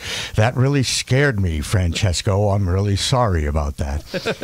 Anyway. Yeah, it was actually one of our more popular articles. We did the Man on the Moon with the marijuana flag in the moon, first ever type. We went with the astronaut theme on that. And just to really, the fact that was so interesting was the U.S. Patent Office approving this type of thing, because that's where the log jam and the federal government has said, nope, can't do anything, can't trademark, you can't patent a marijuana thing. It's a Schedule I drug. So you're going to see more of this as hemp is now legal and CBD is taking over the world in popularity. You're going to see now not just the branding and the differentiation in brands like a Charlotte's Web, but you're actually going to see the strains saying this is us, and we now have a patent from the United States federal government on a CBD strain. Right, but it's still a Schedule I drug. It has no medicinal value, you know. The U.S. has a patent on it as well. So the government is being exposed of the hypocritical situation that they are put us all in. You know, they've really created a mess, and I just don't know what's going to happen. One of the interesting things about the Safe Banking Act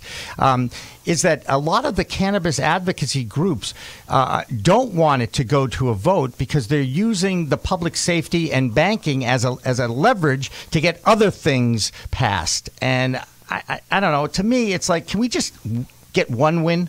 Can we just get one win? Can we just open up the banks, please? You know, by the way, we need a bank account. What can I tell you? Yep. You know, it's I'm just trying to do business, right? And as the listeners and viewers may know, Marijuana Moment, great. Tom Angel. Yeah. Great website and Twitter to follow. They literally, their niche is in Washington, in the subcommittees, at the hearings, talking to the senators, talking to the reps.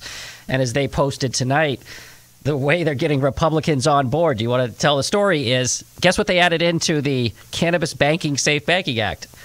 Go ahead, Curt. Protection for guns, because of course, that's what you need with the Marijuana Safe Banking Act is firearm protection, because what they don't want to have to happen is their guns raided. So literally, in order to get more Republican support, they have added in that this banking act protects firearm dealers, and it makes no sense. It's free society and it's our government. It doesn't make sense, and it's embarrassing. I keep telling people this. I've never been so embarrassed to be an American. I really am. I know it's a free country. It's the best country in the world and all this. But come on, stop trying to make it all about you. Okay? Think of others, Mr. Politicians down in Washington, D.C. Speaking of which, next week is National Expungement Week. the Massachusetts Rec Council is involved with a whole bunch of events next week in the greater Boston area because they're trying to get all the weed records, people that have been incarcerated, the people who have been behind bars for getting busted for a joint or half an ounce, and they've been in jail for too long, basically, because it's ridiculous. Now they want all those records expunged.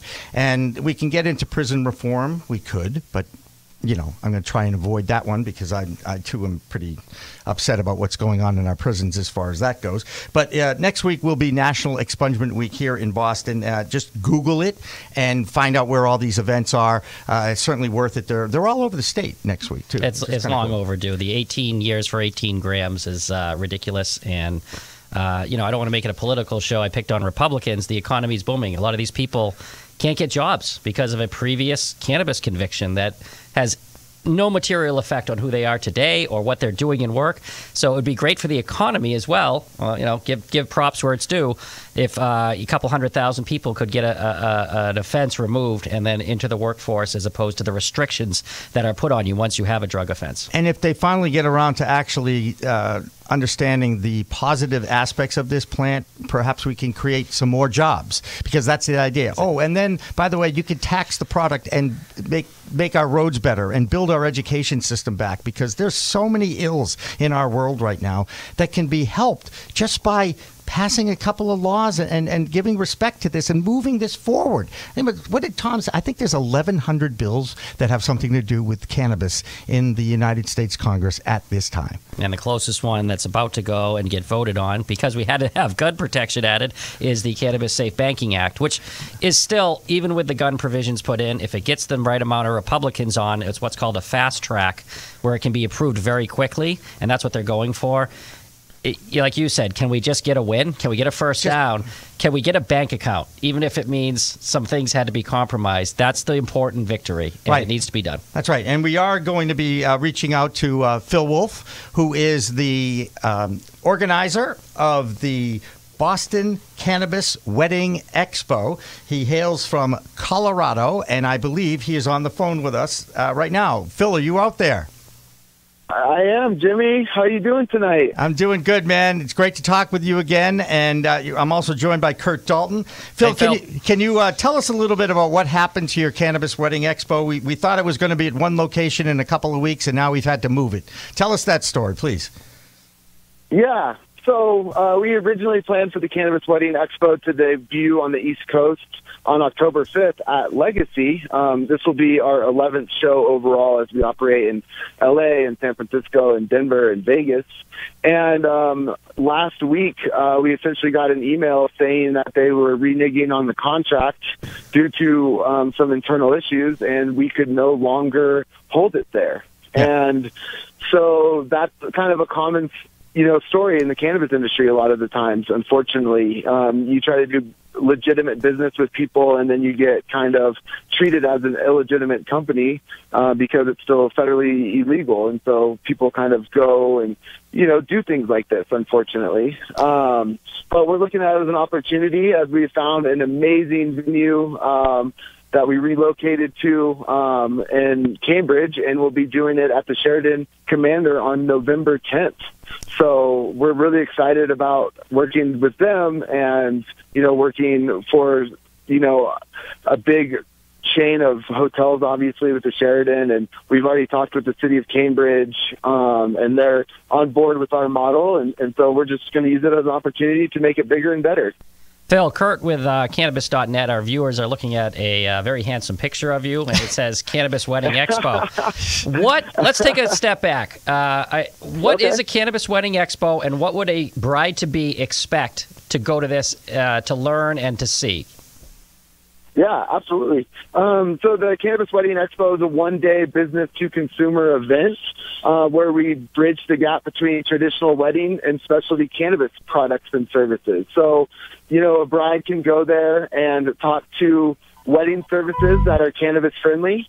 And now you can see the finish line, I'm guessing, so you're even getting even more excited about that. Yeah, again, walk down the aisle or while you're getting ready for your big day. So you can find all of those services that are friendly. But then you also see a lot of unique cannabis products as well, and up-and-coming services such as bud bars, cannabis infusion chefs, cannabis florals, but also a lot of, vape, different types of vaporizers, luxury cannabis products, all over the board. The creativity that's coming into the cannabis industry each and every year that we've been producing that's just amazing to me. So you mentioned the Sheridan as part. We're showing your video now. I don't know if you can see it, and we're looking at it. How are the national hotel chains? Where do they stand right now? Is it just in legalized states that a bride could infuse her wedding, for lack of a better phrase, with cannabis? How is the Sheridan as far as events? Are they saying absolutely if it's your choice, or what's your feedback as far as where they can do it?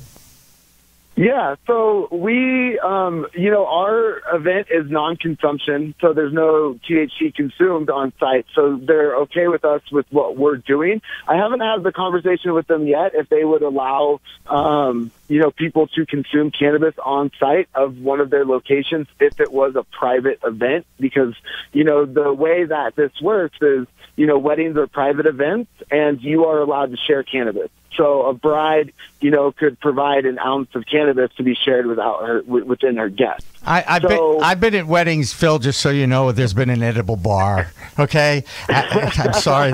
It was there. I did not partake in that, by the way. I passed on that. Yeah. But anyway, I want to ask a question about your experiences with other cities around the United States with this event. Has this ever happened to you before? No, so we've never had a contract be pulled back on us like this before. And it's, the East Coast is catching up to the West Coast. And so I see this as being more of a problem in the early stages of legalization. And, a couple years down the road, people really seeing that that legalization is working, that recreational adult use is working, and they are going to open up more to it. So there are hotels in Colorado now that are cannabis friendly. The Crown Plazas in downtown Denver is a place that the tourist companies bring people, and they can actually rent out a vaporizer package at the front desk and consume in their room. So it is, the minds are changing, and I think the major reason minds are changing is because it's working. Being in Colorado and seeing how legalization has dawned on us for over 5 years now, I would think that the majority of Coloradoans say that it's working. And I'm doing a lot of work right now on the state level in regards to the cannabis hospitality bill that the governor signed recently, and cannabis restaurants and social consumption lounges are going to become legalized in 2020 all across Colorado. And working with the state agencies, it's been amazing to hear them talk about how they want to make this hospitality bill a very viable business option for people, and they want to create successful business models out of it. And so it's just to hear that tone coming from the state government is just so refreshing. And I really hope that this bill is written up the way that it should be, and the regulations are drawn up, and Colorado can be looked at as another model of how you can do this the right way. Bill, we just saw some more video of some of your events. What's the wildest thing out there you've seen, or the funniest? Are we talking edible garter belts, or what's the thing you walked by one of the vendors and said, "No way"? Wait a minute. Hang on a second. Did you just bring up edible garter belts? Did I hear that? I'm asking Phil. What are we looking at here for the craziest thing you've seen from a vendor at one of your shows? Well, I think you just came up with a business idea, and I think you should be presenting your company. We still have a couple booths left open, so November 10th. Hold on, USPatentOffice.com. Okay, we're good. Yep. How do people find out about your event, Phil? People go to CannabisWeddingExpo.com. You can go to Instagram and Cannabis_Wedding_Expo. Those are the two best ways, to find us. As far as the wildest thing I've seen, I think it all comes down to perspective. And one thing that I love about the cannabis culture is that cannabis is meant for everybody. And so you see a wide variety of products and services at our events that, pertain to all sorts of walks of life. And so I'm sure there's some people who like some edible garter belts, at our heard it here event. first. But there's, yeah, we did. Yeah, I did. This is the first place I heard it. So you'll always get credit. Always for be that. thinking. All right.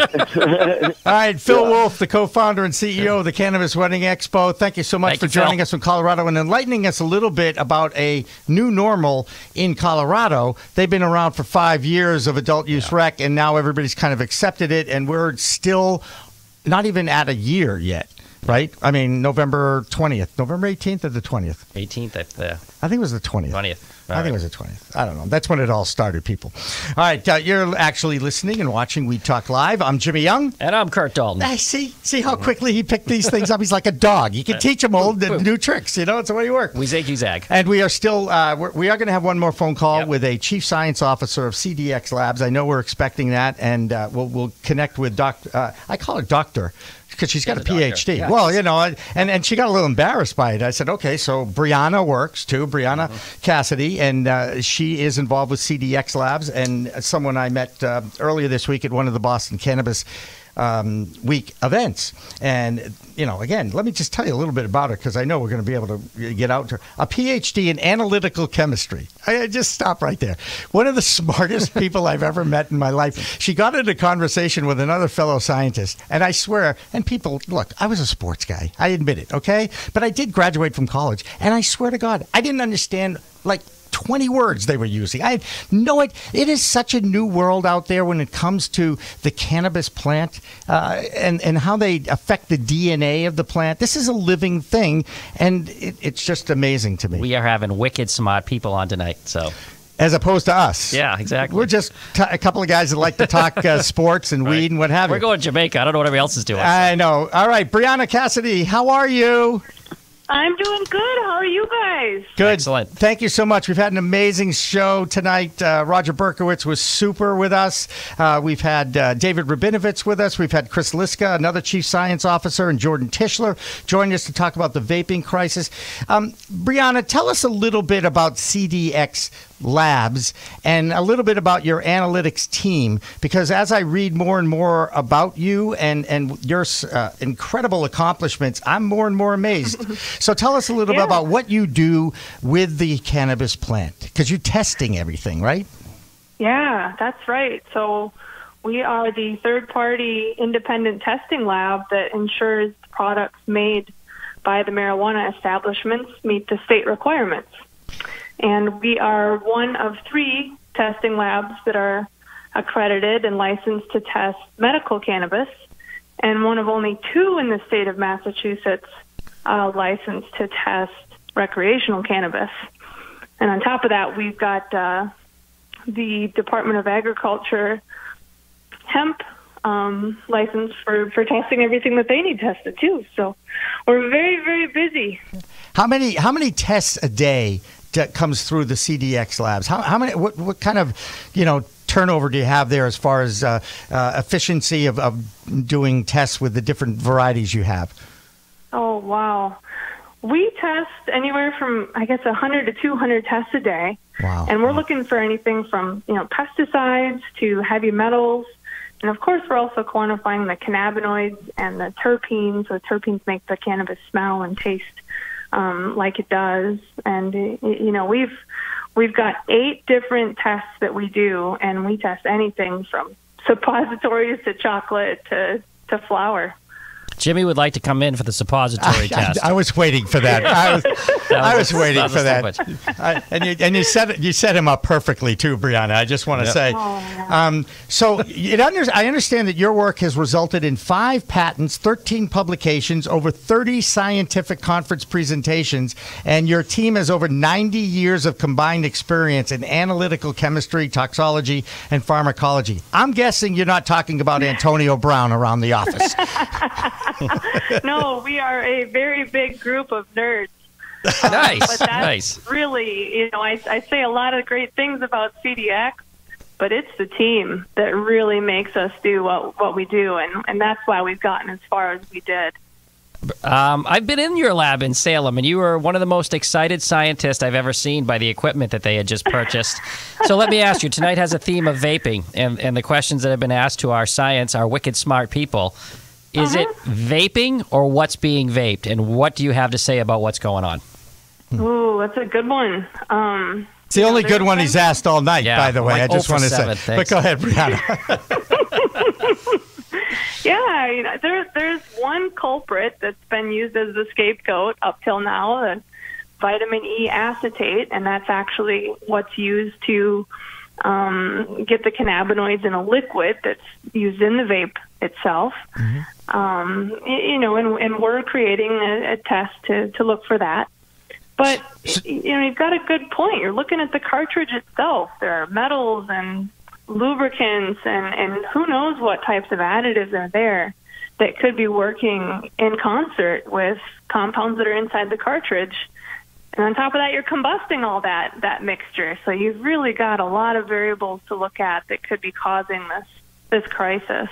Is vaping healthier than smoking? Oh, boy. Ooh, that's actually... There is a lot of data on that in terms of e-cigarettes. Over 30 peer-reviewed publications, and they still haven't come to a conclusion. Well, all the nerds said the same thing. There you go. That's right, and Dr. Tisler backed that up as well, which was kind of interesting. But but if you look at some of the data that is out there, people are freaked out. Their sales of cartridges are down 25% in this state.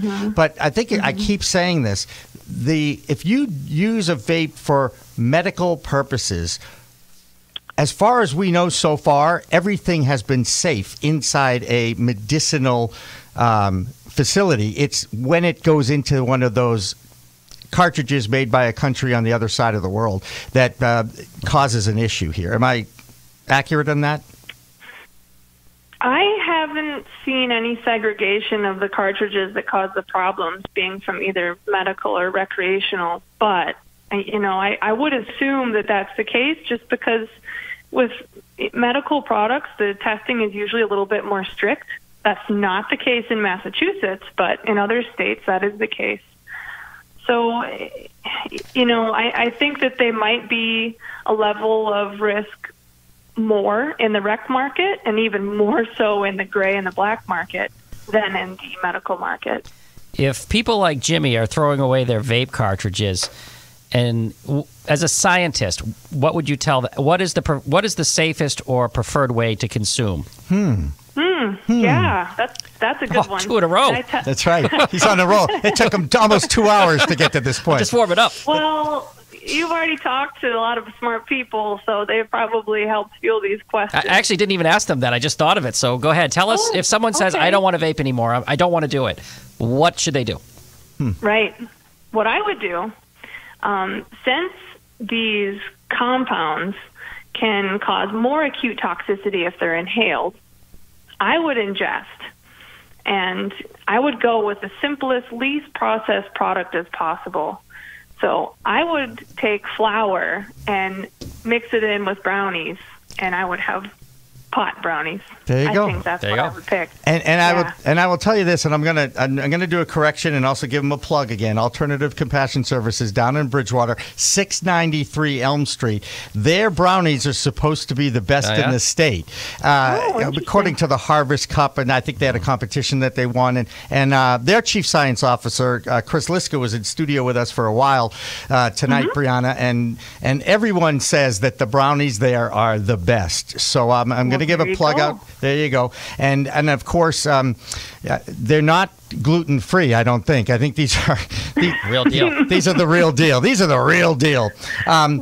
So, Brianna, look, we've got about 5 minutes left in the show, and Curt and I have a few things that we've got to still kind of get in here. But I just want to, again, thank you so much for taking the time out of your weeknight. I know that you have special company coming, and it was a really kind of a thrill to get to meet you this week and talk with you. And I do think we're going to come up and visit sooner than later. I look forward to it. Please do. Please do. I look Look forward to it, guys. Have a good rest of your show. You bet. Thank you so much, Brianna Cassidy, PhD and the Chief Science Officer at CDX Labs. There's so many elements to this industry. I continue to be fascinated by meeting the different people in it and seeing what everybody does here. And again, that's kind of why we like to do this once a month, Curt, because we get to talk about it and show some respect to an emerging industry in a historic time. Yeah, and as you're seeing legalization not only sweep across the country, you're getting, I don't want to say real scientists, but you're getting mainstream PhD, double PhDs coming to the cannabis side, to the cannabinoid side, to the hemp side.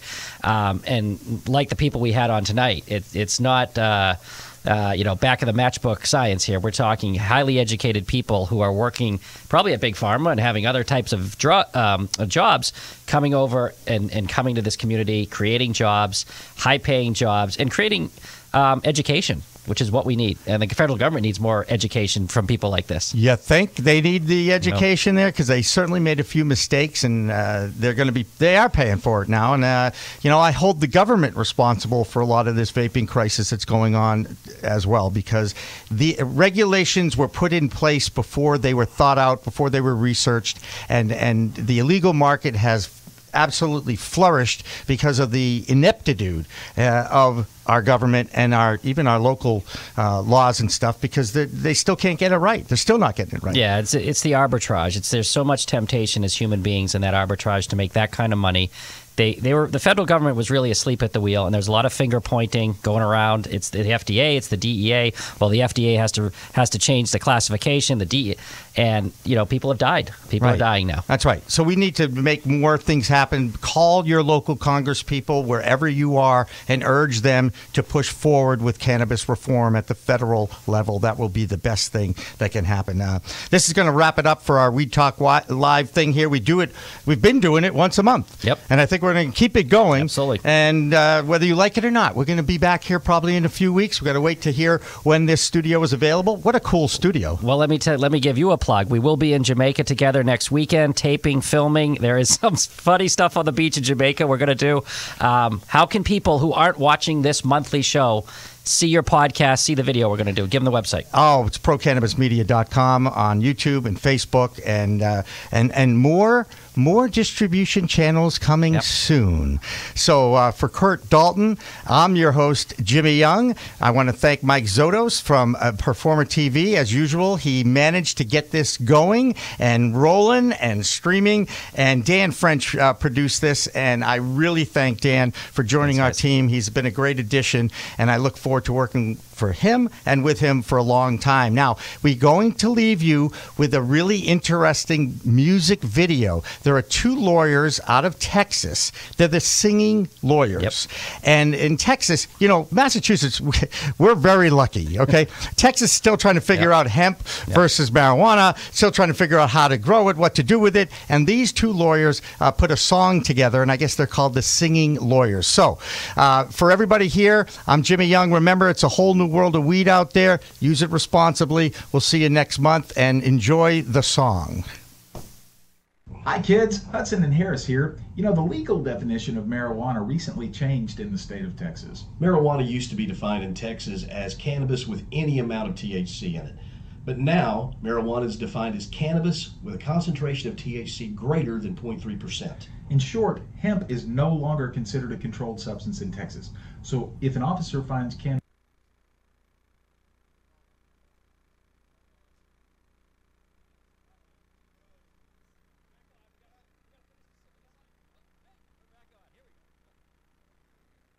Hi kids, Hudson and Harris here. The legal definition of marijuana recently changed in the state of Texas. Marijuana used to be defined in Texas as cannabis with any amount of THC in it.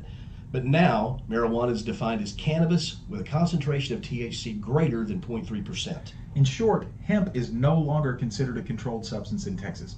So if an officer finds cannabis on you, how is he to tell if it's legal hemp or illegal marijuana? We think the state is now going to have to test it, and that's going to be tough for Texas to do in misdemeanor cases. Unless, when the officer asks you, what's in this baggie? And you say, oh, shucks, that's my weed. Well, now you just made a judicial confession, and that can still be used against you to convict you of possession of marijuana and not require the state to have to test it at all. So if an officer finds cannabis on you, you don't have to lie. When he asks you what it is, the only correct answer you should give is, I can't be sure. You're going to have to test it. We wrote a song to help you remember. Don't say that it's weed. Is it hemp? Or is it weed? Is the THC over 0.3? You don't know, you're not a testing facility.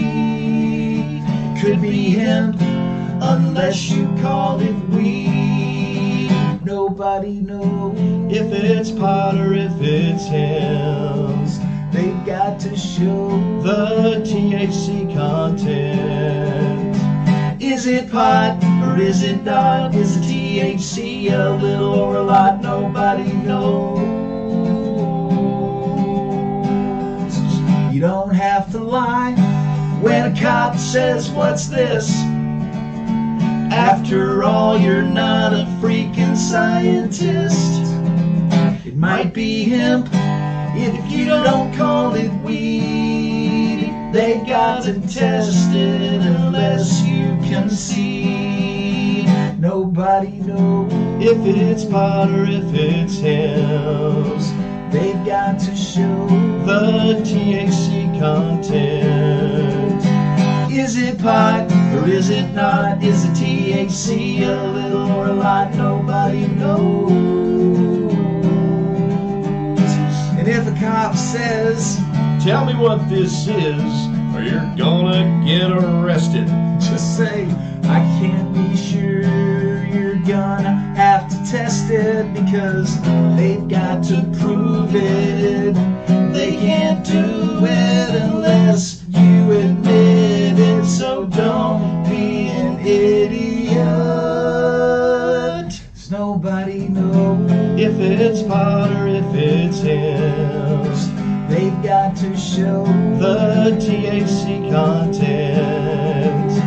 Is it pot or is it not? Is the THC a little or a lot? Nobody knows. Nobody knows. You don't know. Nobody knows. Especially you.